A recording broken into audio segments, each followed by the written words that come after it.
Bom, boa tarde, pessoal. Como o Alexandre falou, meu nome é Vandenberg, né? Não é culpa minha, é culpa do meu pai. E eu vou começar aqui com as apresentações do professor doutorado. Vou tentar ser breve aí, porque temos um tempo apertado. Primeiro, eu gostaria de começar apresentando a nossa equipe, né? Somos um gerente de P&D, um líder de projeto, que vocês já devem ter conhecido, 5 analistas de IA, eu incluso, o Alexandre que está apresentando, e outros 3, e 2 desenvolvedores Android. No passado tivemos também Michele, né, que era a PO aqui da gente, e alguns estagiários que passaram com a nossa equipe, incluindo alguns que continuaram no RIAC, porém em outros projetos, né, pelo lado do campo. Bom, eu queria apresentar primeiro sobre a meta 1. Né? Eu vou dividir o tempo aí em 2 metas de apresentação e perguntas.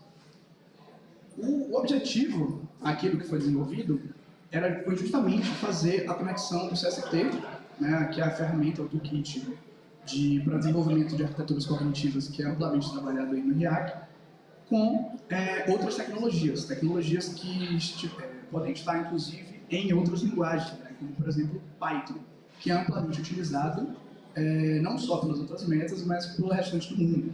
E aí, como fazer isso? A gente tentou algumas metodologias, incluindo serializar o modelo, né, para fazer tanto treinamento quanto inferência em Java, né? O CST foi implementado em Java, mas no final das contas a gente decidiu utilizar chamadas de API. E aí foi justamente o que a gente desenvolveu aí no ano passado na Meta 1. Um módulo de API REST do CST. Esse módulo ele é composto por 3 componentes principais. Um codelet, HTTP codelet, que ele faz requisições GET e POST, e 2 estruturas de memória, a REST Memory e a REST Memory Container, que são análogas, respectivamente, à estrutura de memória básica do CST e um container de memória. O que é que eles têm de diferente? Eles implementam um pequeno servidor que responde a requisições GET e POST. E aí, com isso, a ideia é comunicar agentes construídos com o CST com outras tecnologias. Podem ser servidores ou agentes externos se comunicando com memórias internas do CST, entre outras coisas. E a gente criou 3 provas de conceito em cima disso. Né? Não ligo muito para os nomes, não, eu tomo certas liberdades criativas. E o primeiro teste de conceito, o primeiro de todos, que é o agente Ana, né? Ele lê um arquivo em JSON com determinadas tarefas, e com base na tarefa que ele lê, ele decide se faz uma chamada para a API da Wikipedia ou de tradução de inglês e alemão. Por que é que eu escolhi essas coisas? Né? Porque uma das coisas que me foi apresentado era a necessidade de conectar o CST com o trabalho de outras metas, né? E especificamente o trabalho da meta 5, porque todos os modelos de linguagem estavam em Python, seria altamente inviável serializar eles para colocar em dispositivos móveis, né? Um colega nosso, o Sudolfo, fez o teste e o modelo mais leve que ele encontrou naquele momento, que cabia em um dispositivo móvel, tinha cerca de 300 MB. Então, eu escolhi uma aplicação que fazia uma chamada de um modelo Transformer, que traduzia de inglês para alemão. E conforme a tarefa nesse arquivo test.json, ele faria uma das duas atividades. O segundo foi requisitado que a gente colocasse diretamente com um agente fixo e o modelo que faria a classificação fosse alterado todo do lado de quem estivesse trabalhando com Python. Né? E aí, a ideia aqui é essa. Né? Eu utilizei o dataset do Compass, né? Que, para quem não sabe, é um dataset aí de reincidência de criminalidade, que é usado, inclusive, como benchmark de fairness. E esse agente é fixo. Né? Isso aqui, você pode rodar ele vai fazer chamadas de API, e o servidor que está em Python desenvolvi ele com Flask. Você pode mudar o modelo que vai fazer a classificação na hora de chamar o servidor, né? E a ideia aqui era que o pessoal de outras metas, o pessoal principalmente da meta 5, não precisasse nem sequer olhar o que estaria sendo feito na parte em Java. Assim, você pode alterar tudo sem se preocupar com a arquitetura do agente que vai estar no CST.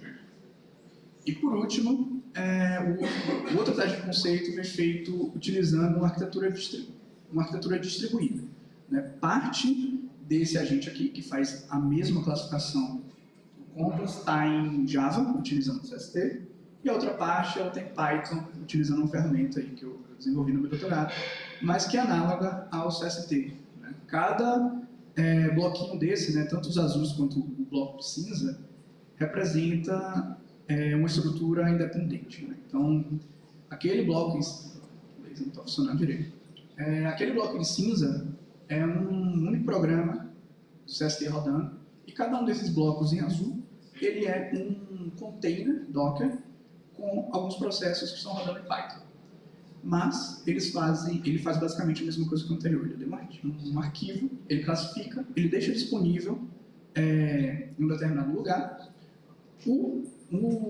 Aquele código especial ali, né, Extra Preceptor, ele faz uma chamada GET para esse lugar onde essa informação está disponível, e o restante é um fluxo normal. Ele decide o que vai exibir na tela de acordo com a classificação que foi feita anteriormente.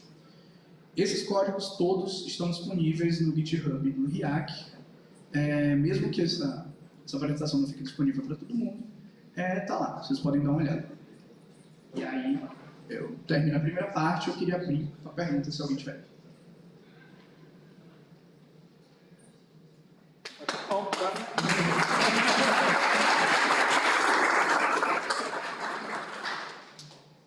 E bom, na segunda parte, eu vou falar sobre esse modelo aqui, que ele tem esse nome provisório, porque a ideia é gerar uma publicação com isso, né? Bom, a gente tem trabalhado bastante em todas as metas, né, acredito eu, com o dataset Extrasensor, que, para quem não conhece, é um dataset de coleta de atividades humanas não restritas, né, in the wild, como os autores chamaram, que incluem posições corporais como em pé, sentado, andando, correndo, localidade, em casa, no trabalho, outdoor, e alguns rótulos adicionais de contexto, com amigos, com colegas, no bar, escovando os dentes, entre outras coisas, totalizando 51 rótulos, né? Foram 60 participantes, incluindo homens e mulheres, com dispositivos Android, dispositivos iPhone. Alguns deles utilizaram smartwatches para capturar movimentos extra. E o estado da arte para esse dataset é de 0,773 de acurácia balanceada, que é uma métrica que é a média entre a sensitividade e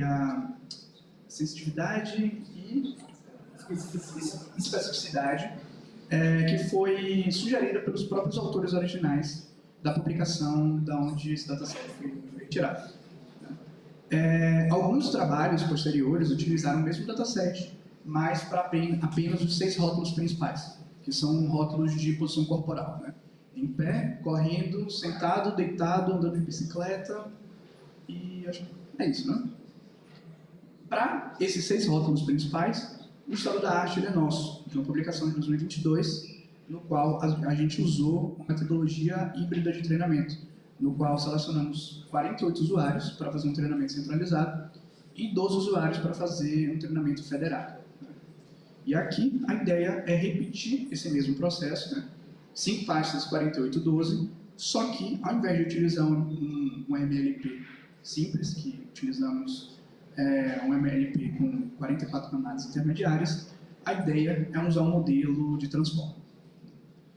Por que eu chamei de RAR-GPT? Porque ele é baseado no GPT-2. Eu peguei o código do GPT-2, que está disponível, e fiz algumas substituições.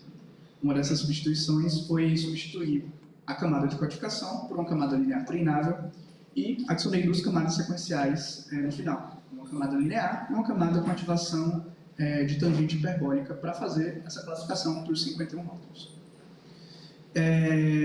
A gente executou uma otimização de hiperparâmetros em cada uma das pastas, tá? Tudo que eu vou falar aqui foi feito para cada uma das 5 pastas.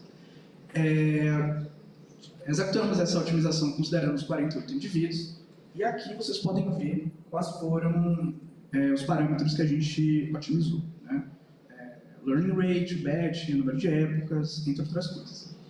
Especificamente o número de épocas, esse número aqui, 5.000, ele foi definido a posteriori, devido a um artigo que na época eu li, que falava sobre grokking, que é um fenômeno no qual o modelo ele melhora com um número de épocas muito maior do que estaria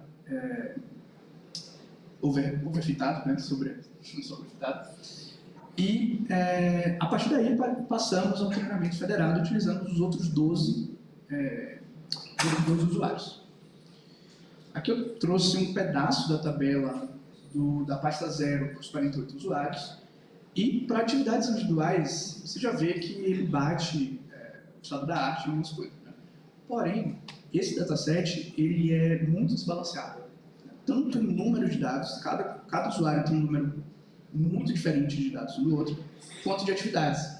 Tem usuário que não tem nenhum rótulo para andando de bicicleta, por exemplo, que é relativamente normal, né? Só que quando você coloca todos esses usuários juntos, é muito difícil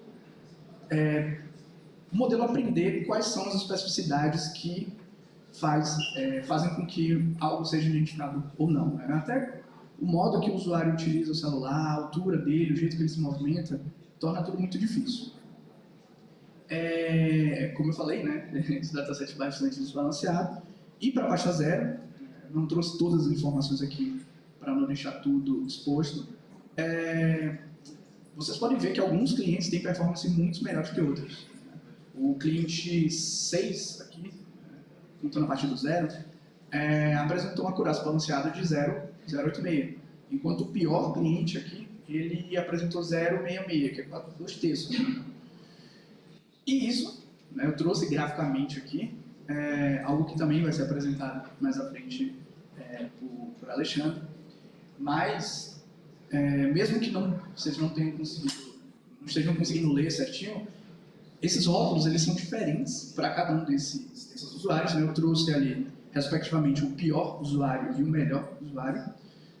A distribuição da quantidade desses rótulos também é diferente, né? Essa escala aqui, ela está na horizontal, ela está em escala log. E, basicamente, foi isso que foi feito. A gente pretende gerar uma publicação com esses dados.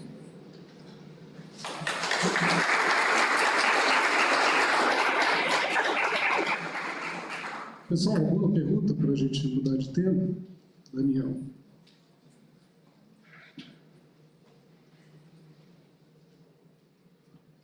Opa, legal, boa apresentação, Vanden. Só perguntar, o Transformer foi usado para extrator de features, é isso? Ele é um modelo completo, né? Tanto para extração de features como para a própria classificação.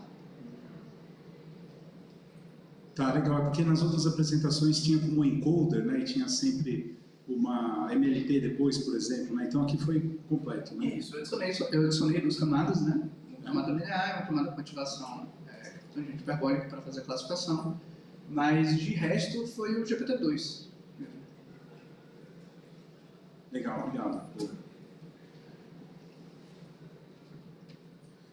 Então, obrigado mais uma vez, Wander, pela apresentação.